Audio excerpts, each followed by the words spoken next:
In India, we have these huge families. I bet a lot of y'all must have heard about it, which means that there are a lot of family events. So as a child, my parents used to drag me to these family events.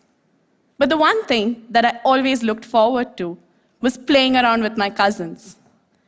And there was always this one uncle who used to be there, always ready, jumping around with us, having games for us, making us kids have the time of our lives. This man was extremely successful. He was confident and powerful. But then I saw this hale and hearty person deteriorate in health. He was diagnosed with Parkinson's. Parkinson's is a disease that causes degeneration of the nervous system, which means that this person who used to be independent suddenly finds tasks like drinking coffee because of tremors much more difficult. My uncle started using a walker to walk, and to take a turn, he literally had to take one step at a time like this, and it took forever. So this person, who used to be the center of attention in every family gathering, was suddenly hiding behind people. He was hiding from the pitiful look in people's eyes. And he's not the only one in the world. Every year, 60,000 people are newly diagnosed with Parkinson's. And this number is only rising. As designers, we dream that our designs solve these multifaceted problems, one solution that solves it all.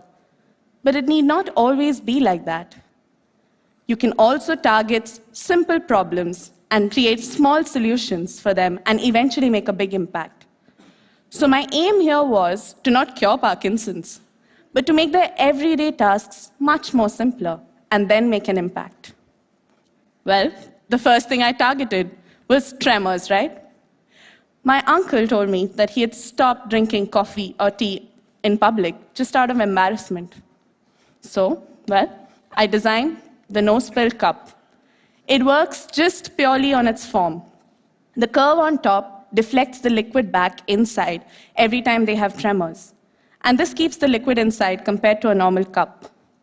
But the key here is that it is not tagged as a Parkinson's patient product. It looks like a cup that could be used by you, me, any clumsy person.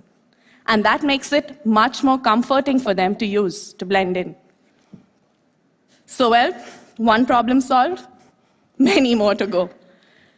All this while, I was interviewing him, questioning him. And then I realized that I was getting very superficial information, or just answers to my questions.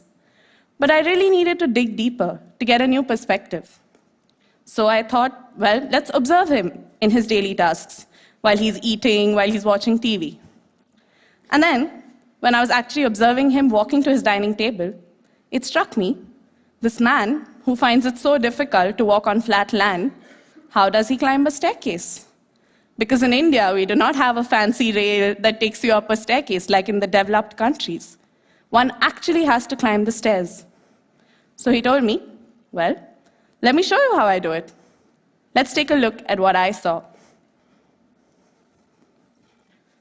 So he took really long to reach this position. And then all this while I'm thinking, oh my God, is he really going to do it? Is he really going to do it without his walker? And then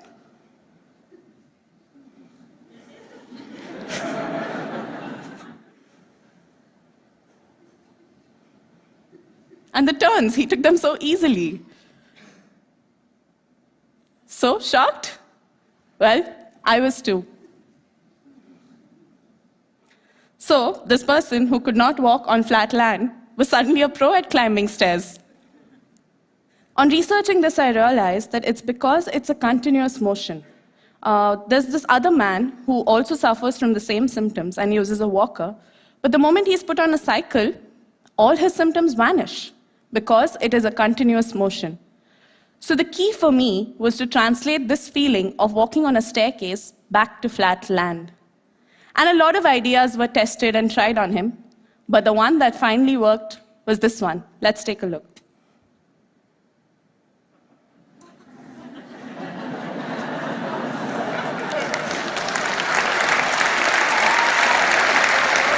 He walked faster, right?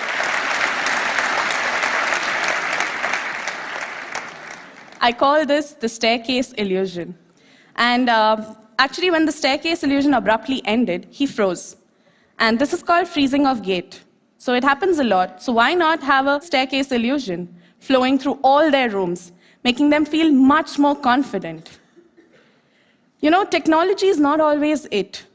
What we need are human-centered solutions. I could have easily made it into a projection or a Google Glass or something like that, but I stuck to simple print on the floor. This print could be taken into hospitals to make them feel much more welcome.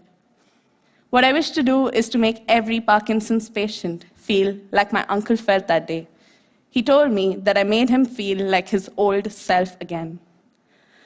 Smart in today's world has become synonymous to high-tech, and the world is only getting smarter and smarter day by day.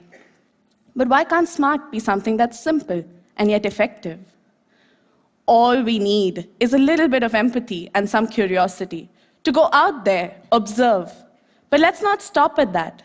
Let's find these complex problems. Don't be scared of them. Break them, boil them down into much smaller problems, and then find simple solutions for them. Test these solutions, well, fail if needed, but with newer insights to make it better. Imagine what we all could do if we all came up with simple solutions. What would the world be like if we combined all our simple solutions? Let's make a smarter world, but with simplicity. Thank you.